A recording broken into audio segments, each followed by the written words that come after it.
Mario Strikers Charged launched in 2007 for the Nintendo Wii as a sequel to the original, which was released for the GameCube in 2005. Now this series as a concept is very unique and unlike anything we've ever really seen before in gaming. This obviously is meant to mimic soccer, but in a much more brutal form. To this day, never have we seen the Super Mario cast this competitive since Strikers Charged released. Unfortunately, it seems likely that it will remain this way for many years to come, as Nintendo has softened up severely in the past few years. And while Smash Bros may include lots of fighting and mayhem, overall, it doesn't even come close to the level of brutality on display in Strikers Charged. This formula was received tremendously well, as it still remains as one of the highest rated Mario sports games of all time. For a concept that worked so well, you'd think Nintendo would try to replicate it, but unfortunately, the latest game in the series, Mario Strikers Battle League, fell way behind due to the lack of interesting characters, maps, and all sorts of troublesome issues which would see the fandom criticize Nintendo heavily for making them wait over a decade for this release. So why exactly is Strikers Charged such a beloved title, and what makes it stand the test of time quite as well as it does? For starters, this sequel builds upon the original in brilliant ways. Like before, every character has their own unique, expressive personalities, but this time, everyone was amped up to 10. One of the most memorable aspects to this game is just how well they nailed each character's personalities. They all include their own theme song, which greatly captured their essence on screen. They all have hilarious animations and dialogue upon either winning, losing, or scoring a goal, among many other attributes which all contribute to make these characters some of the most likable and enjoyable iterations of them we've ever seen. I mean, all you need to do is play one match with Waluigi and you'll know exactly what you're in for. Waluigi, yeah! Strikers Charged enables certain side characters such as Monty Mole or Drybones to have their own time to shine.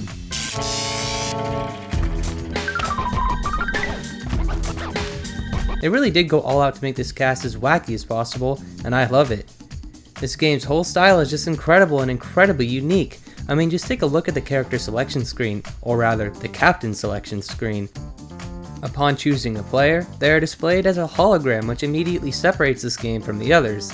You also get to choose the rest of your team's roster, which adds a level of strategy since you can choose which characters play offense and defense. I just love how this whole thing is set up. The menu is stylish but very simple to understand and navigate, and one touch in particular that I love is how the characters turn around and watch you select a course to play on. This entire game is basically just the definition of Nintendo in the 2000s with the attention to detail they shoved into every corner. The gameplay itself is also fantastic, with a surprisingly in-depth moveset at play. You cannot win by luck in Mario Strikers, as even the CPU players are great and play intense defense. In order to get around to the goal, you must learn how to control the ball to at least some extent. Almost every button is put to use here. Pressing any direction on the D-pad causes your character to perform a special little technique which usually aids you in maneuvering around an opponent. The C button on the nunchuck uses a power-up, the A button passes a ball, while the B button kicks a ball.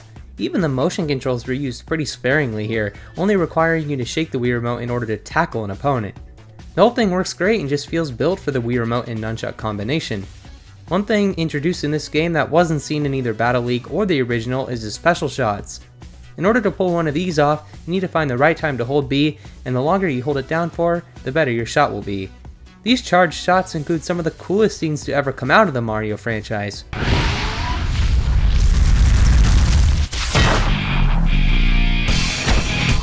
Each captain contains one of these, which will send them soaring into the air only to pull off some crazy technique, which sends tons of balls flying towards the goalie. What makes these feel so good to pull off is just how tricky it can be at times to execute a special shot. Most of the time, in order to perform one of these, you'll need to have knocked out everyone around you so you'll be able to get a good charge off. And again, the sequences that play out upon successfully executing a special shot are just insanely cool to look at. Each character brings along with them a vastly different power shot, such as Daisy's Ice Glove or Luigi's Lightning Shot. Another cool aspect of these is that whoever is on the defensive gets a chance to block every ball, but depending on the intensity of the shot, it may be incredibly difficult to successfully catch every ball. This just adds to the fun of it. The stages here are also incredible, and there's a shockingly high amount of them. You've got all the originals from the GameCube brought back, but on top of that, you can unlock tons of stages by completing numerous tasks. And this goes same for the characters. In order to gain access to the new courses and characters, you must play through the road to the Striker Cup, which is nothing short of brutal once you reach the later cups. You must play through several matches and win first place if you'd like to unlock new characters and stages. For example, to get Bowser Jr., you must win first place in the Fire Cup. The way this entire thing is set up actually reminds me a lot of Mario Kart Wii, where you must complete certain cups to unlock more content. It seems as though this was a big trend for Nintendo back in the 2000s. The road to the Striker Cup can be extremely difficult as mentioned earlier, and this just makes me wish Nintendo would still include more hardcore modes such as this in their more modern games, because the level of immersion this brings is unmatched and truly makes you feel accomplished upon completing a cup or winning a match. Including the ability to unlock extra content through these difficult challenges only boosts your motivation to keep practicing, and further boosts your drive to perfect the game's mechanics and learn the vast amount of moves on offer. Another thing Striker's Charge does that many others don't is actually include options. I know, crazy right? And I'm not talking about one or two minor changes. No, you can literally choose which level of difficulty the CPUs will perform at, as well as choosing how much matches there will be in a series. You can even decide between score-based matches or time-based matches.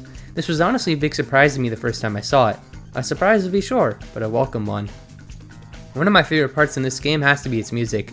I'm not kidding when I say this has got to be one of the greatest soundtracks to ever come out of a Mario sports game.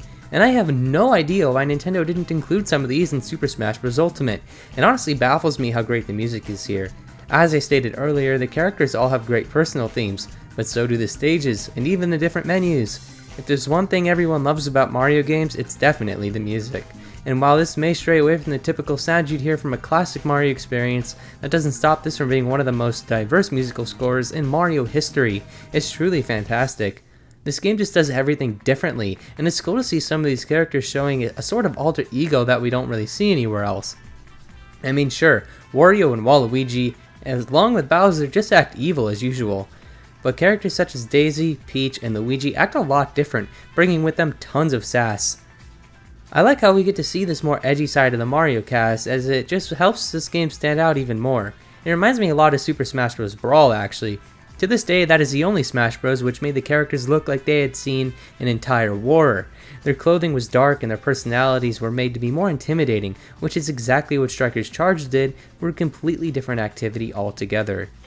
I love it when Nintendo goes all out of their way to mix up the typical format seen throughout the rest of the franchise, such as how Breath of the Wild reinvented the entire 3D Zelda format, or how Super Mario Odyssey reverted the series back to its original sandbox roots. It's games like Mario Striker's Charge which separate Nintendo from the rest of the competition. Now sure, PlayStation and Xbox both have their own merits and execute some areas much better than Nintendo, but one thing those two have never been able to do quite as well as Nintendo is create wholly unique experiences for every console and every franchise. That fact right there is why the fandom was split during the Wii U era when Nintendo started to become much more bland and pump out lots of stale entries to beloved franchises. I mean, we never even got a completely original 3D title for the Wii U. But all that aside, the reason the Switch is performing so well is because of its level of innovation which no other console has ever matched before. Unfortunately, I just can't say the same for some of the other games. Many beloved franchises have died off due to the main focus being shifted towards others, and that's really quite a shame. All that to say, I think Mario Strikers Battle League is a prime example of this. While it may look gorgeous and sound great, it simply isn't up to the level of charm and innovation that the first two entries brought with them. I still absolutely adore this series though, and I'm excited to see where Nintendo goes with it. Here's to hoping they don't completely forget about Mario Strikers and end up running this amazing series into the ground. But with all that said, I really hope you enjoyed today's video. Thanks for watching.